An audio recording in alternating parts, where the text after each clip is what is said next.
Nous allons voir dans cette présentation comment optimiser la prise en charge thérapeutique d'une otite à Pseudomonas chez le chien.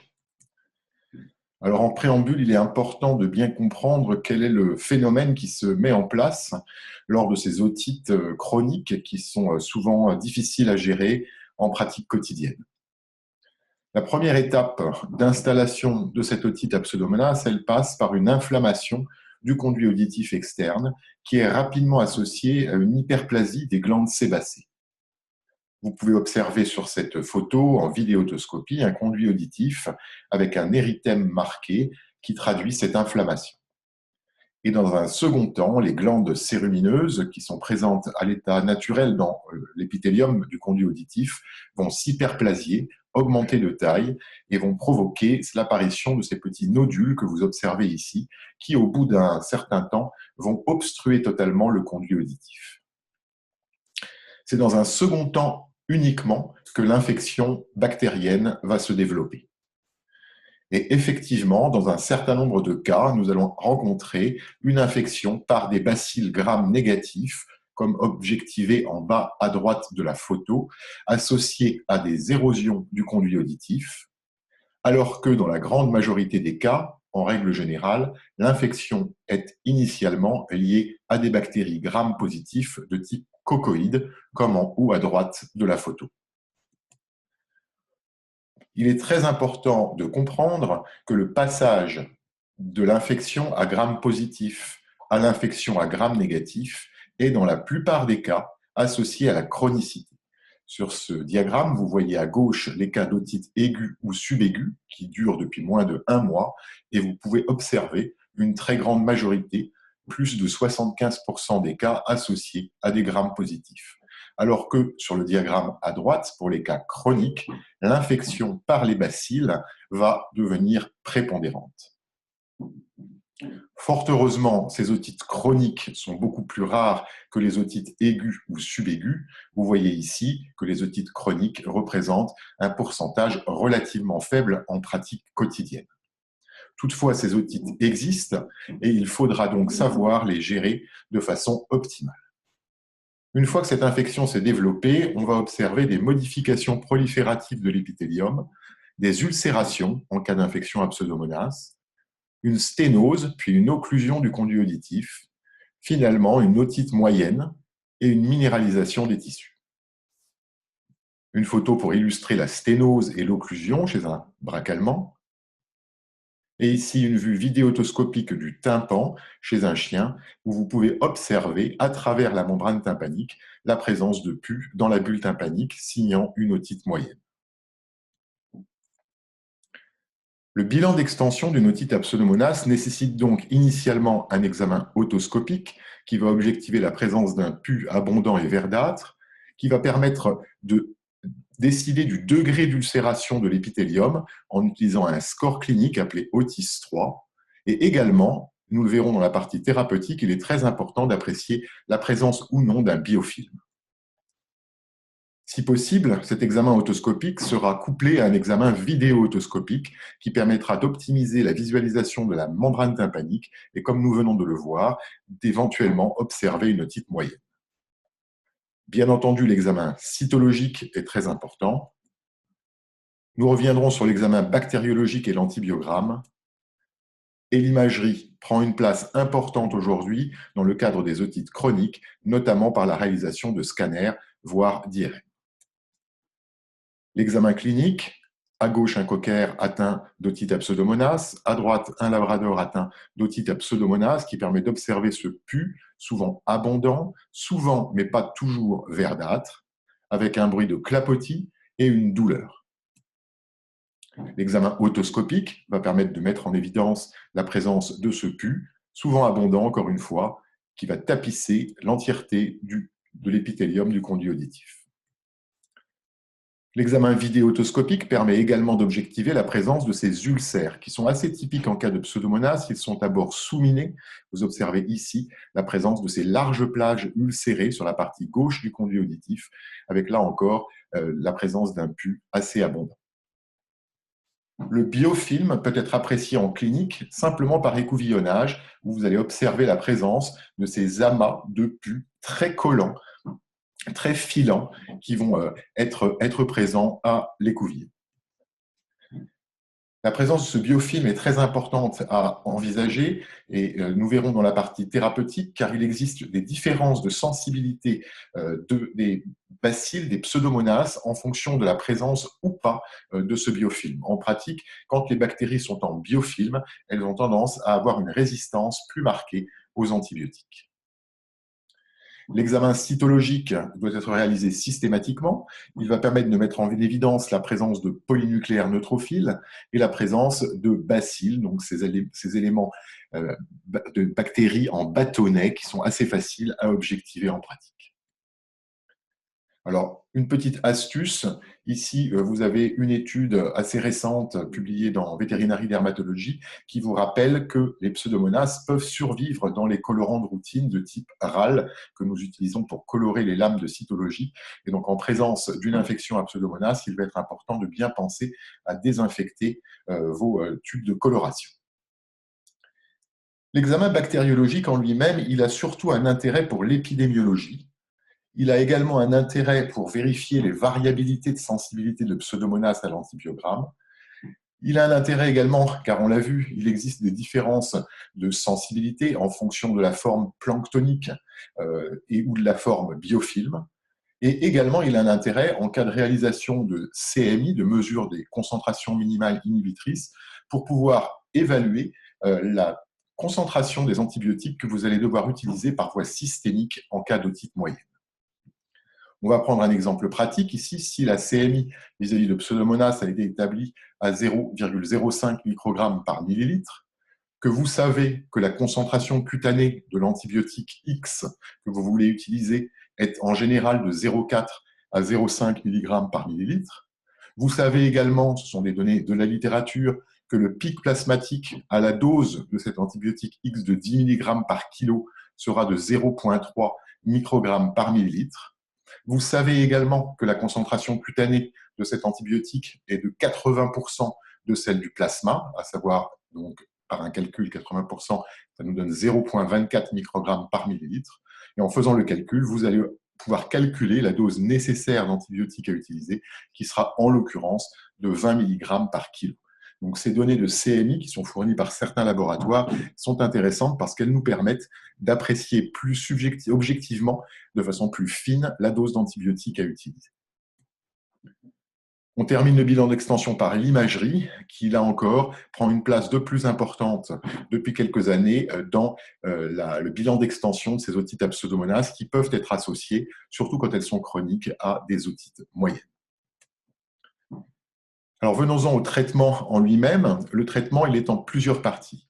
Vous allez avoir une première phase qui est très importante, c'est d'identifier et de traiter la cause primaire qui est responsable de l'apparition de cette otite et toutes les causes prédisposantes qui vont faciliter l'installation de l'otite.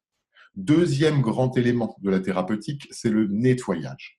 Et c'est primordial de nettoyer ces otites à Pseudomonas. Et troisième élément de la thérapeutique, bien entendu, c'est le traitement qui sera à la fois antibiotique et non antibiotique, avec une phase de lutte contre le biofilm lorsqu'il est présent et une phase de potentialisation antibiotique. Alors là encore, une petite donnée assez récente, publiée il y a 3 ans, vous voyez ici. Les auteurs, c'est une étude nord-américaine, sont intéressés à regarder un petit peu ce qui se passait dans l'environnement des chiens atteints d'otite à Pseudomonas, et ils ont retrouvé une contamination à la fois des gamelles, également des zones autour, tout ce qui est humide en fait autour du chien a tendance à être contaminé. Donc il est important de penser à faire une désinfection au niveau de l'environnement lorsque vous avez un animal qui présente ce type d'otite. Alors venons-en aux causes prédisposantes. Donc les causes prédisposantes sont classiquement la conformation, à savoir une hypertrichose ou une sténose dans le conduit, l'environnement. Il y a des cas iatrogènes, donc il faudra bien vérifier le mode d'entretien habituel des oreilles du chien par le propriétaire, et puis également, bien entendu, les baignades. Les causes primaires sont à rechercher, la présence d'un corps étranger, de parasites, surtout bien évidemment les dermatites allergiques. La dermatite atopique est la première cause d'otite chronique chez le chien. des dysendocrinies, des troubles de la kératinisation, certaines maladies auto-immunes ou des néoplasmes, mais encore une fois, la très grande majorité des otites à Pseudomonas chez le chien sont secondaires à une dermatite atopique en pratique. Le nettoyage, il est donc fondamental dans votre stratégie thérapeutique parce qu'il va permettre d'éliminer les débris d'une part, que ce soit des corps étrangers, que ce soit des foyers infectieux et que ce soit le biofilm. Et puis aussi, bien évidemment, il va vous permettre de réaliser un examen correct. Il va vous permettre de faciliter l'action des antibiotiques topiques que vous allez utiliser dans un second temps. Alors attention aux aérosols, il est conseillé, quand vous allez réaliser des nettoyages en clinique, de mettre un masque de façon à éviter la possibilité de contamination lors du nettoyage. Le nettoyage peut se faire à la poire, comme on vient de le voir sur la photo précédente, et idéalement, à l'heure actuelle, on recommande des flushings sous contrôle vidéotoscopique qui permettent d'aller très en profondeur et de faire un nettoyage rétrograde de façon à pouvoir éliminer complètement la présence de tous ces débris. Il existe plusieurs types de nettoyants, des céruménolytiques qui en pratique ont peu d'intérêt en cas d'otite à Pseudomonas, car on l'a vu, le pus est souvent assez filant et donc il n'y a pas beaucoup d'intérêt à avoir des produits qui sont très céruménolytiques puisqu'on n'a pas en pratique beaucoup de cérumènes. On va utiliser de façon préférentielle des surfactants de type détergents qui vont émulsifier les débris. Mais attention, ces produits peuvent être irritants, en particulier s'il y a une rupture du tympan. Vous risquez après d'avoir un syndrome vestibulaire. Et puis, il y a les astringents qui sont très intéressants en cas d'otite à Pseudomonas car ils vont assécher le conduit, diminuer la macération. Et une augmentation de l'humidité, on le sait, est un facteur propice aux bactéries. Et donc, l'utilisation de ces astringents, l'isopropanolol, l'acide borique, l'acide benzoïque, l'acide salicylique, le soufre ou l'acétate d'aluminium sont très intéressants en pratique. Et puis, un produit qui a la préférence d'un certain nombre d'auteurs pour ces otites à Gram négatif, c'est l'acide acétique, car il est nettoyant et astringent et qu'il a une action anti-Pseudomonas puissante. Il est parfois irritant, mais n'est pas ototoxique. Et en cas de suspicion de rupture tympanique, vous pouvez tout à fait le diluer au 5e. Il existe des préparations commerciales vétérinaires. Et puis, dans certains cas, on peut utiliser le classique vinaigre blanc du commerce. Un produit qui est très à la mode et de plus en plus utilisé, c'est le Tris EDTA. Ce produit, en effet, va pouvoir potentialiser l'activité antibiotique. Donc, ce n'est pas un produit qu'on va utiliser nécessairement pour le nettoyage en lui-même, mais qu'on peut utiliser après flushing, après nettoyage. On va appliquer ce produit, attendre une quinzaine de minutes, une vingtaine de minutes, et dans un second temps, instiller l'antibiotique. L'utilisation de ces produits permettrait d'augmenter la perméabilité des membranes bactériennes, des grammes négatifs, et d'ainsi éviter les résistances.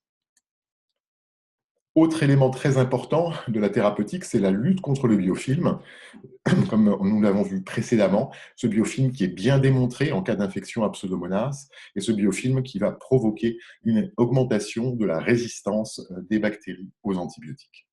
Il existe plusieurs produits qui peuvent, là encore, diminuer ce biofilm, et un produit qui est très intéressant, c'est le Pioclinoto qui contient de la acétylcystéine qui a démontré un effet antibactérien, un effet antibiofilm et un rééquilibrage du microbiote.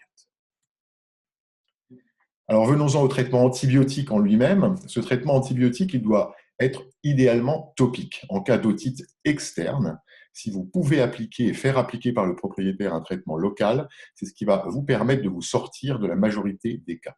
Le traitement systémique, il est à réserver aux cas d'otite moyenne, ou bien en présence d'ulcération très importante de l'épithélium. Si vous avez des ulcérations très importantes de l'épithélium, l'antibiotique topique que vous allez appliquer ne va pas bien pénétrer et sera donc peu efficace. Et bien évidemment, en cas de sténose marquée du conduit, si on ne peut pas passer à travers et aller appliquer l'antibiotique en profondeur, on ne pourra pas avoir d'efficacité. Le choix de l'antibiotique, il peut se faire à l'antibiogramme. Et j'ai mis un point d'interrogation car en pratique, les concentrations antibiotiques qu'on va avoir avec les produits topiques vont être très importantes. Et même si sur le papier, l'antibiogramme vous dit qu'il y a une résistance, ça ne sous-entend pas que in vivo, vous n'aurez pas une activité de votre antibiotique. Les molécules les plus utiles en pratique, dans mon expérience, sont la gentamicine, la polymyxine B, les fluoroquinolones et la sulfadiazine argentique. Alors, je fais un petit point sur les fluoroquinolones. Vous savez que ce sont des produits qui, du fait de la loi éco-antibio et du plan éco-antibio, doivent être utilisés exclusivement après antibiogramme à l'heure actuelle. On a deux produits qu'on peut utiliser en pratique, l'enrofloxacine ou le marbofloxacine.